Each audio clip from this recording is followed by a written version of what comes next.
Let's try to understand the history of international trade. In ancient times, transporting goods over long distances was risky. Hence, trade was restricted to local markets. People then spent most of their resources on basic necessities like food and clothes.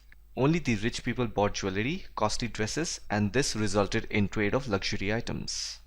The Silk Route is an early example of long-distance trade connecting Rome to China along the 6,000-kilometer route. The traders transported Chinese silk, Roman wool, and precious metals and many other high-value commodities from intermediate points in India, Persia, and Central Asia. After the disintegration of the Roman Empire, European commerce grew during 12th and 13th century. With the development of ocean-going warships, trade between Europe and Asia grew and the Americas were discovered. 15th century onwards, the European colonialism began, and along with trade of exotic commodities, a new form of trade emerged, which was called slave trade.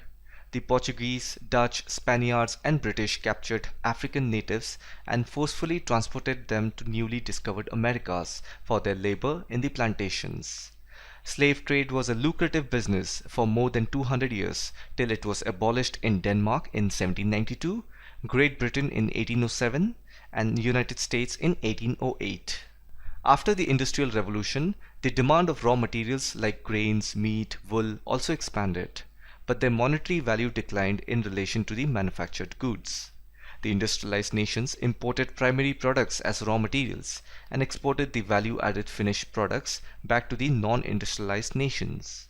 In the later half of the 19th century, regions producing primary goods were no more important, and industrial nations became each other's principal customers. During the World War I and II, countries imposed trade taxes and quantitative restrictions for the first time.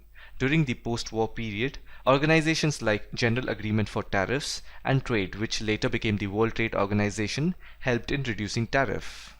So this was the history of international trade. If you want to see more of such educational content, make sure you're subscribed. By doing so, you'll get an alert when my next video comes. Thanks for watching, and I'll see you in the next one.